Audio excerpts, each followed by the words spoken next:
돌려드리는 귀한 이 시간, 하나님 온전히 예배를 통해 영광 받으시고 함께하여 주옵소서. 감사하며 예수님의 이름으로 기도합니다. 아멘. 옆 사람과 인사하겠습니다. 예수님의 이름으로 사랑합니다. 예수님의 이름으로 사랑합니다. 네. 또 주중에 얼굴 보고 또 인사 나누고 하면 참 반갑더라고요. 자, 오늘 함께 읽은 누가복음 5장 31절에서 32절 말씀을 가지고 거룩이라는 제목으로 말씀을 전하고자 합니다. 제가 거룩 이전에 성숙 시리즈를 1, 2, 3 전했었습니다. 여러분, 성숙이 제가 뭐라고 했는지 기억나십니까? 성숙은 깊어지는 것입니다. 우리의 삶이 매 순간 말씀으로 자라며 성장하며 깊어지는 삶을 살아가기를 소원했었습니다. 자, 그렇다면 저는 앞으로 이 깊어지는 우리의 인생 다음 스텝은 어디일까? 또 그것을 묵상하고 기도해 봤는데요, 바로 오늘 제목처럼 이 거룩의 삶을 살아가는 것이 아닐까라는 생각이 들었습니다. 그래서 앞으로 이 거룩에 대해서요 3번에 걸쳐서 말씀을 전하고자 합니다. 누가복음 5장 31절 말씀, 그리고 시편 119편 말씀, 그리고 누가복음 18장 말씀을 가지고 이 성숙에 대한 말씀을 전하도록 하겠습니다. 네, 오늘은 첫 번째 성숙 시간입니다. 여러분, 거룩의 의미가 무엇인지 여러분들 잘 알고 계십니까? 잘 알고 계시죠? 마음속으로 한번 이 거룩의 의미를 한번 나름대로 정의내려 보겠습니다. 하나, 둘, 셋. 네, 그것이 거룩입니다. 여러분, 거룩의 사전적인 의미는요, 성스럽고 위대하다, 이것이 사전적인 의미의 거룩입니다. 자, 그렇다면 성경에서의 이 거룩은 어떤 뜻이 있을까? 구별되었다, 분리되었다, 이것이 거룩입니다. 저는 고등학교 3학년 때 복음을 듣게 되었습니다. 그리고 교회에 처음 나가게 되었죠. 그때 제가 신앙생활을 시작했던 교회는요, 고신교단이었습니다. 시간이 조금 흐른 뒤에 알게 되었습니다. 고신교단이 약간은 보수적인 교단이다 라는 사실을요. 그래서 10대 시절 제가 처음 교회에 나갔을 때 이 거룩은 저에게 굉장히 부정적인 의미의 단어였습니다. 언젠가 한 번은 신발을 신고 강대상에 올라갔을 때 청소하던 권사님께서 이렇게 말씀하셨습니다. 신발을 신고 강대상에 올라가면 안 돼. 거룩한 강대상에 신발을 신고 올라가냐, 이런 얘기를 하시더라고요. 어린 마음에 상처를 받았던 기억이 있습니다.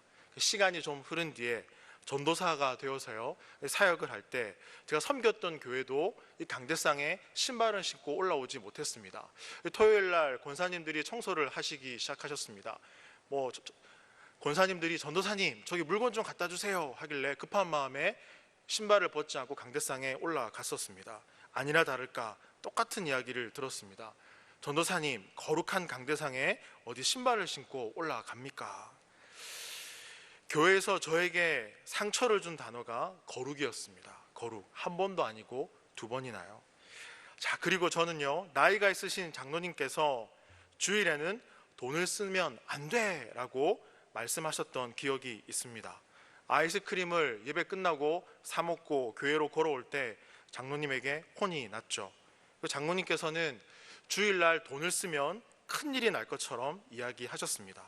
어린 마음에 주일에 돈을 쓰면 안 돼요 라고 물었다가 돌아온 대답은 거룩한 주일에는 돈을 쓰는 게 아니야 라고 말씀하셨습니다. 그렇게 거룩은 저에게 또 상처를 주었습니다. 그러면서 문득 이런 생각이 들었습니다. 왜 주일에는 돈을 쓰면 안 되지? 거룩한 날이니까.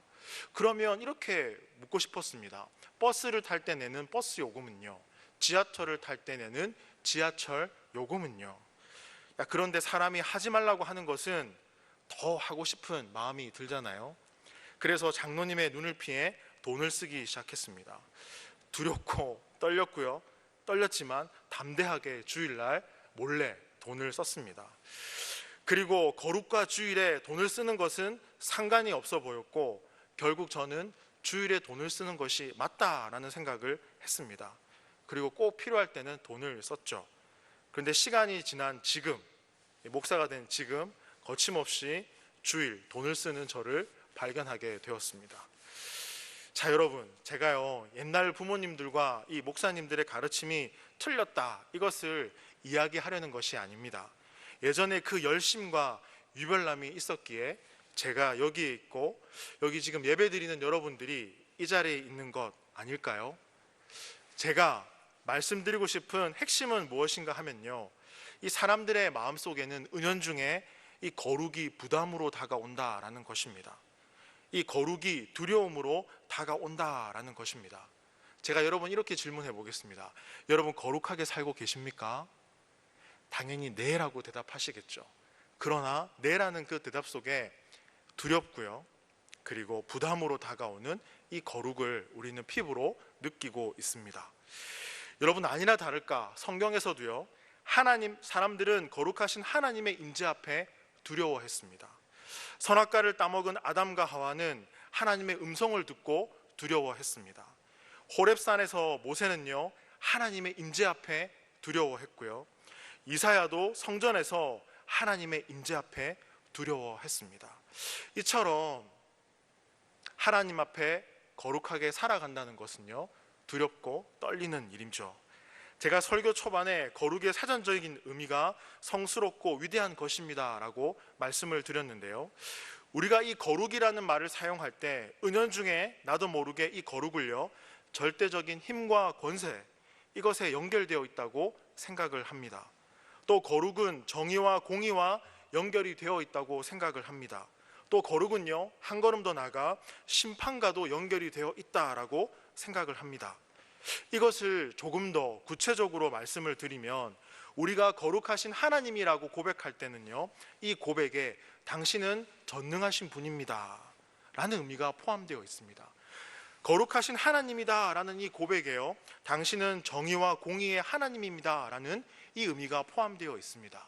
그리고 거룩하신 하나님이라는 이 고백에는요, 당신은 심판하시는 하나님이십니다 라는 의미가 포함되어 있습니다. 왜냐하면 하나님은 거룩한 분이시기 때문입니다. 그러다 보니 거룩하신 하나님이라고 하다 보면 은연중에 하나님이 무섭게 느껴지고 화내시는 것 같고, 또 진노의 하나님이라는 이미지가 우리에게 떠오르기도 합니다.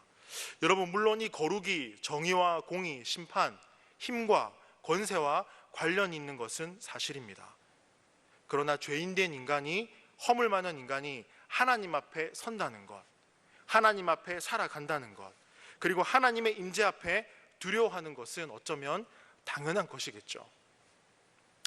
그 거룩하신 하나님께서 우리에게 다음과 같이 명령하십니다. 레위기 11장 45절 말씀을 보시면요, 나는 너희의 하나님이 되려고 너희를 애굽 땅에서 인도하여 낸 여호와라. 내가 거룩하니 너희도 거룩할지어다. 뭐라고 말씀하십니까? 거룩하라 라고 합니다. 그런 면에서 이 거룩은요 명령입니다. 명령이지만 이 거룩은요 신앙생활을 하는 우리에게 부담이 됩니다. 또 거룩한 생활을 한다는 것 자체가 두렵고요 떨리기도 합니다. 그런데 오늘 여러분들에게 말씀드리고 싶은 것이 있습니다. 물론 이 거룩이 명령입니다.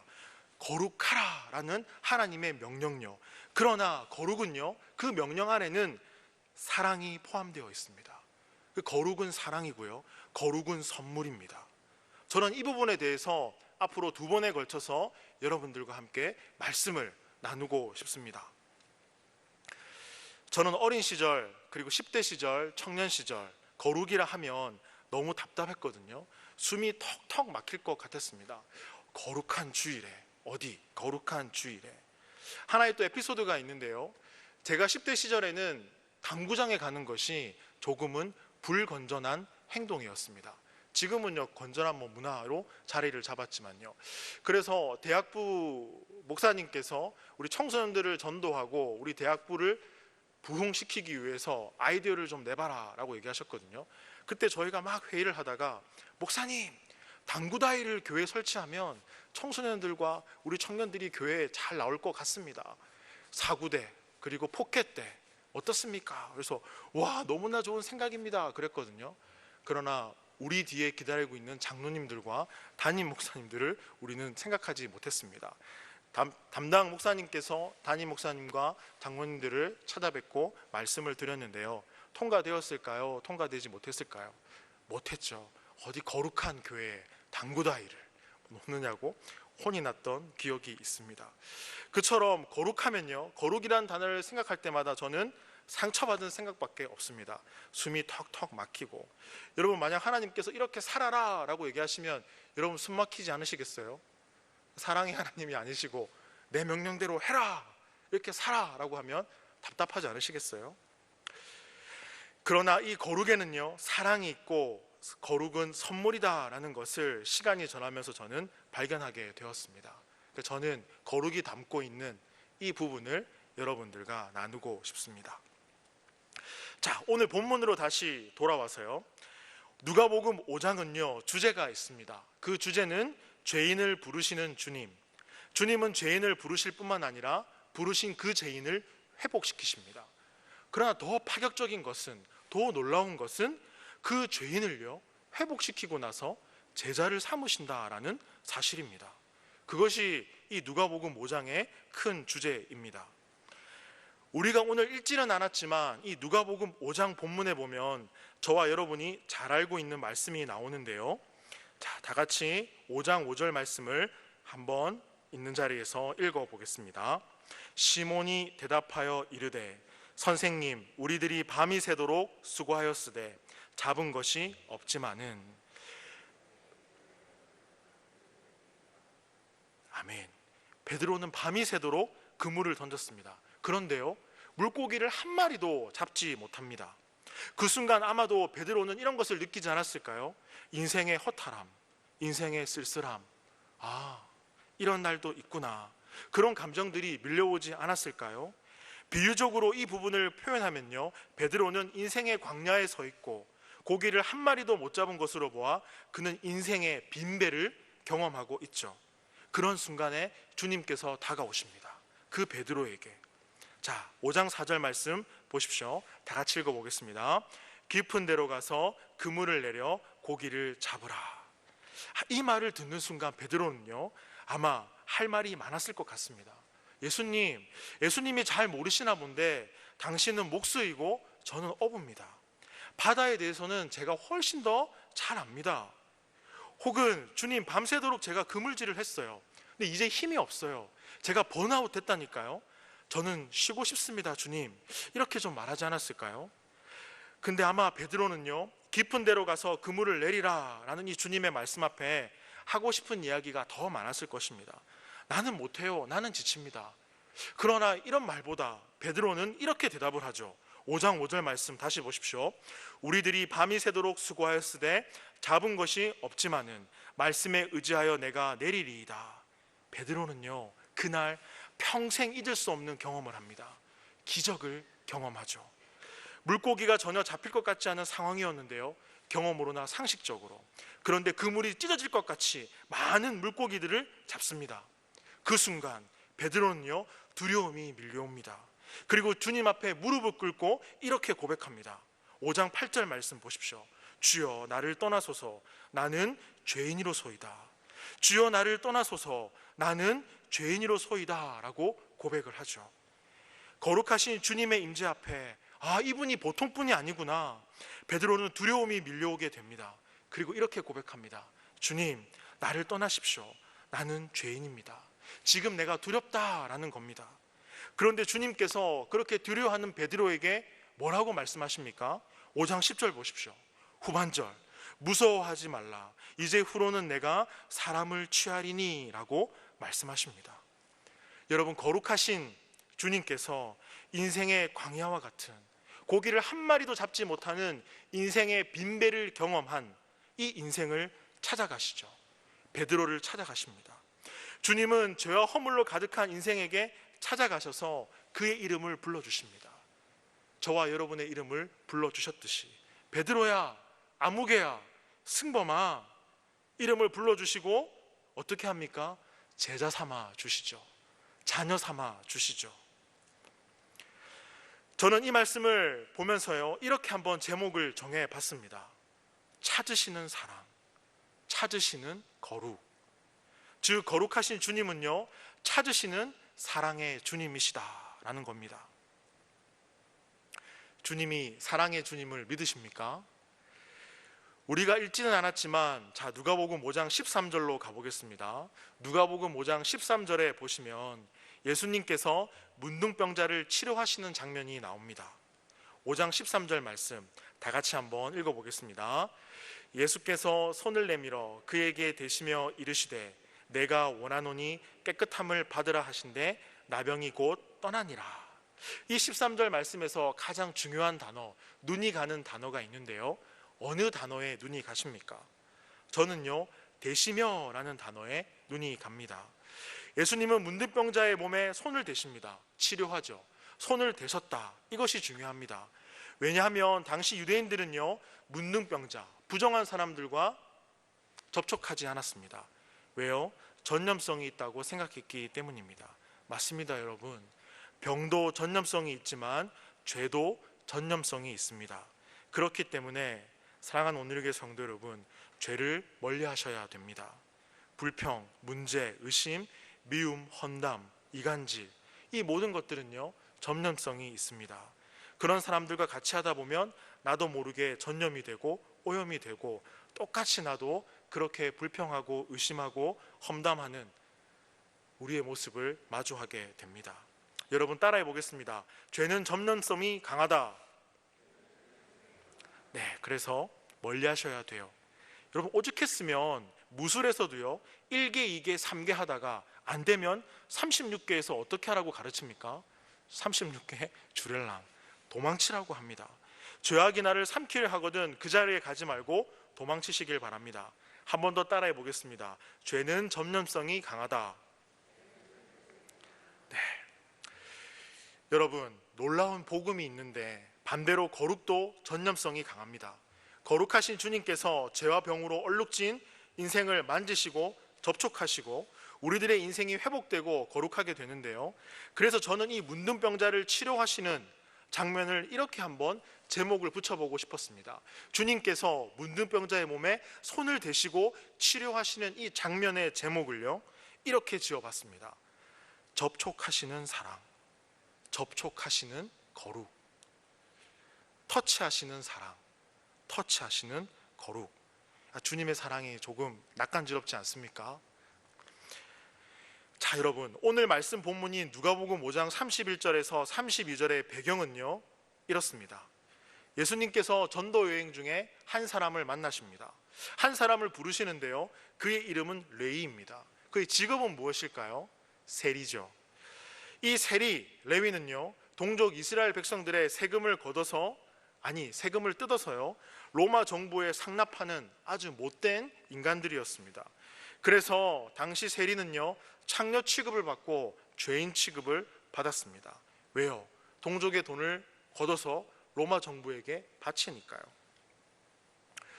사람들은 세리와의 접촉을 금했고 꺼렸습니다. 그들과의 관계를 거부했죠. 그런 사람이 바로 세리와 레위죠. 자, 그런데 예수님께서는요 이 세리와 레위를 제자 삼으십니다. 뿐만 아니라 그 당시 사람들이 부정하게 여겼던 죄인들과 레위들과 식사를 하십니다. 이러한 모습을 보고 그 당시 종교 지도자들이 그런 것은 부적절한 일이야 라고 예수님을 비난했습니다. 그때 예수님께서 종교 지도자들에게 뭐라고 대답을 하십니까? 그 대답이 오늘 함께 읽었던 본문 말씀입니다. 자, 31절 말씀 다 같이 한번 읽어보겠습니다. 예수께서 대답하여 이르시되 건강한 자에게는 의사가 쓸데없고 병든 자에게라야 쓸데있나니. 예수님은 자신을 비난하는 이 종교 지도자들을 향해서 이렇게 말씀하십니다. 나는 이 땅에 소외된 사람을 만나기 위해서 왔다. 나는 병들고 지치고 마음이 상한 사람들을 만나기 위해서 왔다라는 것입니다. 저는 이 말씀을 묵상하다가 문득 떠오르는 말씀 구절이 있었습니다. 마태복음 5장의 산상수훈 팔복 말씀이 떠올랐습니다. 여러분 마태복음 5장 3절에 보시면 심령이 가난한 자는 복이 있나니 천국이 그들의 것이미요 라고 말씀합니다. 이것을 메시지 성경으로 읽어 드릴 텐데요, 조금 더 이 의미가 다가옵니다. 벼랑 끝에 서 있는 너희는 복이 있다. 너희가 작아질수록 하나님과 그분의 다스림은 커진다. 무슨 말입니까?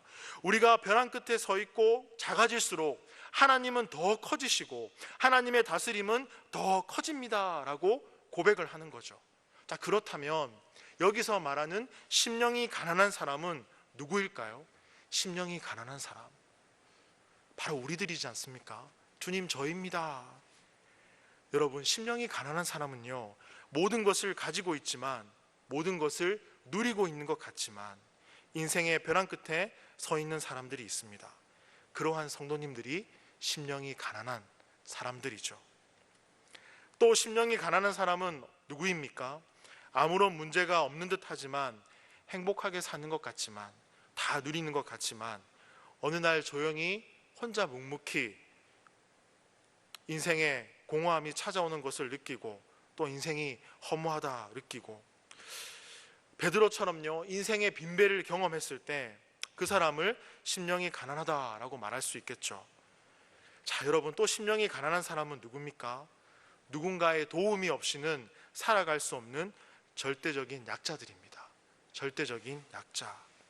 무슨 말인가 하면요, 주님이 아니고서는 저는 살 수 없습니다 라고 절규하는 그러한 영혼들, 그러한 사람들, 심령이 가난한 사람들이죠. 저는 이 대목에서 사랑부의 몇몇 지체분들이 떠올랐습니다. 목에 걸린 가래를 넘기지 못해서 힘들어하는 분들, 이 죽음과 생명의 경계선에서 늘 살아가시는 분들, 하반신을 쓰지 못하시니까 집에서 넘어졌을 때 하루 동안 방치되어서 다음 날 활동보도 선생님이 왔을 때 도움을 받을 수 있는 분들, 오늘도 수요 예배 오전 예배가 끝나고요, 저희 근육병 환자 댁으로 신방을 갔었습니다. 많이 좋아지셨어요. 많이 좋아지셨더라고요. 가면서 기도해드리고 예배하고 찬송을 그렇게 좋아하시더라고요. 그런 모습들을 보면서 어떻게 위로할 수 있을까?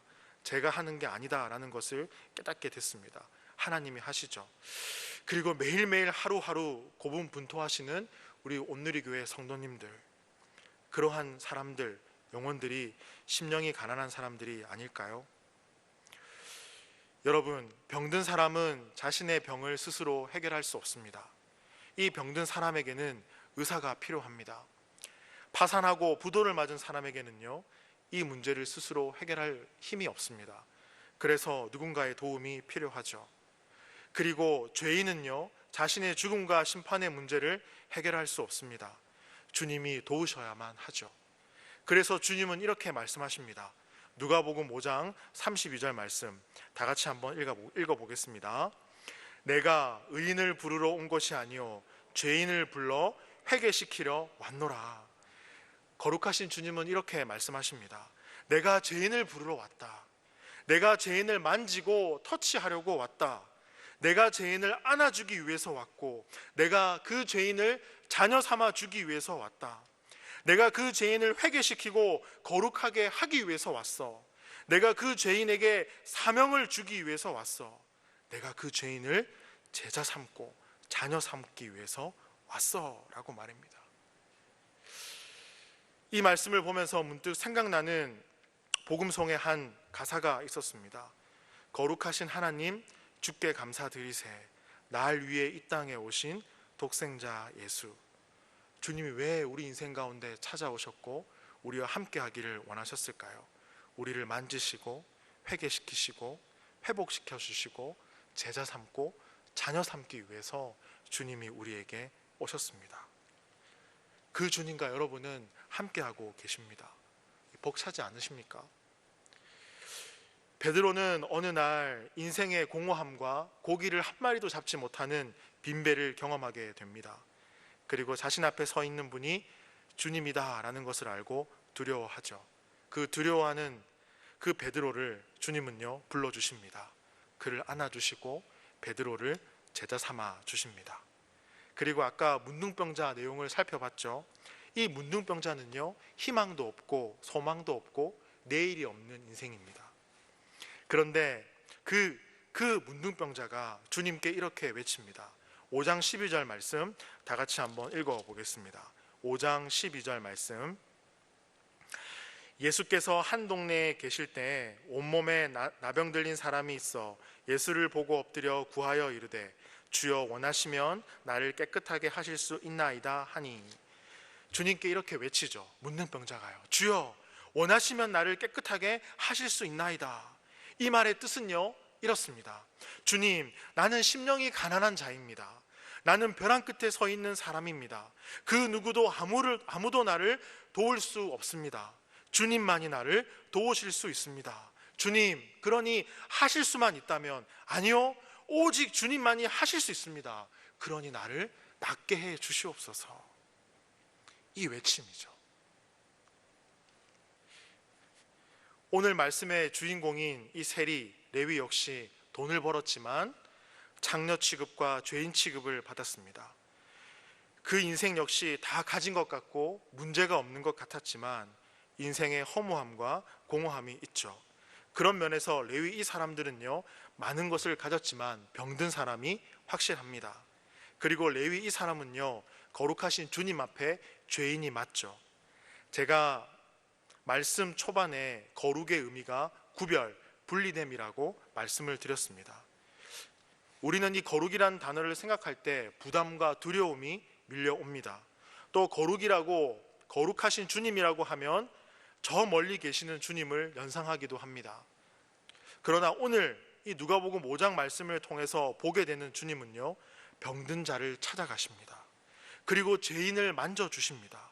그 주님의 모습을 보게 됩니다. 병든 자와 죄인을 만나주시고 그의 이름을 불러주시고 안아주시고 회복시켜주시고 회개케 하시고 거룩하게 하시는 그 주님을 우리는 목격하게 됩니다. 그래서 저는 오늘 거룩을요 이렇게 한번 정의하고 싶습니다. 이 거룩을 한 문장으로 어떻게 정의할까 많이 고민했거든요. 하나님과 인간 사이에 있는 장애물을 제거하는 것. 뭐라고요? 하나님과 인간 사이에 있는 장애물을 제거하는 것. 이것이 거룩입니다. 조금 표현이 있어 보이지 않습니까? 자, 누군가 집사님, 권사님, 거룩이 뭡니까? 라고 하면 하나님과 인간 사이에 있는 장애물을 제거하는 것, 그것이 거룩이야, 이렇게 설명할 수 있기를 소망합니다. 여러분, 거룩이 무엇입니까? 쉽게 말씀드리면요, A와 B 사이에 있는 그 관계의 벽과 장애물을 제거하는 것, 허무는 것, 그것이 거룩입니다. 그래서 저는요 앞으로 이 말씀을 전하려고 합니다. 그 관계의 벽, 장애물을 제거하는 이 거룩은요 사랑입니다. 그리고 거룩은 선물입니다. 여러분, 이 관계의 벽을 때로는 우리 힘으로 해결할 수 없을 때가 있습니다. 또 하나님은 우리에게 거룩하라 라고 명령하시는데요, 우리는 그 하나님의 명령을 다 지킬 수가 없습니다. 그래서요 거룩은 우리가 이루는 것이 아니라 받는 것입니다. 거룩은 그저 받는 것입니다. 그게 거룩입니다. 그런 면에서 거룩은요 사랑이고요, 거룩은 선물입니다. 하나님과 죄인된 인간 사이에 있는 그 장애물을 제거해 주는 것, 그것이 거룩입니다. 이것이 우리의 힘으로 되어지는 것이 아닙니다. 여러분, 따라해 보겠습니다. 거룩은 선물입니다. 거룩은 사랑입니다. 혹시 오늘 이 자리에요 심령이 가난한 분들이 있습니까? 혹 인생의 벼랑 끝에 서 있다고 생각하시는 분들이 있습니까? 오늘 주님이 이렇게 말씀하십니다. 찾으시는 사랑, 찾으시는 거룩, 접촉하시는 사랑, 접촉하시는 거룩, 회복시키시는 사랑, 회복시키는 거룩. 이 사랑과 선물을 이 믿음의 여정 가운데에 누리시는 저와 여러분의 삶이 되기를 소망합니다. 그리하여 해서 믿음의 이 길을 굳건하게 걸어가시기를 소망합니다.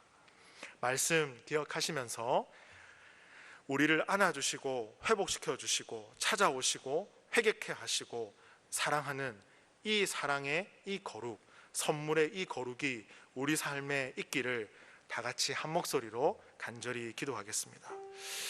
하나님, 회복시키시는 거룩, 이 사랑과 선물과 은혜 앞에 우리가 무엇을 말할 수 있을까요? 우리는 자신의 문제를 해결할 수 없는, 작은 그 문제도 해결할 수 없는 병든 자입니다. 그러나 우리는 스스로 문제를 해결할 수 있다고 생각하는 인생입니다. 베드로처럼 인생의 그 허무함과 고기를 한 마리도 잡지 못한 인생의 빈배를 경험하는 그 인생이 우리의 인생입니다. 그래서 우리는 심령이 가난한 자이며 우리는 벼랑 끝에 서 있는 인생입니다. 하지만 그 가운데서도 우리가 무언가를 할 수 있다고 믿고 착각하는 삶을 살아가는 인생입니다. 그런 우리의 이 삶을 용서하여 주시며 찾아오셔서 우리의 이름을 불러주시며 회복해 하시고 함께하여 주시옵소서. 하나님, 그리하여서 겸손과 온유와 섬김의 삶을 살아갈 수 있도록 인도하여 주시고 지치고 상한 이 영혼을 만져주시며 힘과 용기를 주시고 우리를 회복시켜 주시고 안아 주시옵소서. 찾아가시는 사랑, 찾아가시는 거룩, 회복시키시는 사랑, 회복시키시는 그 거룩 앞에 주님이 주신 그 거룩의 선물을 누리며 살아가는 우리의 이 인생이 될 수 있도록 인도하여 주옵소서. 주님 감사하며 예수님의 이름으로 기도합니다. 아멘.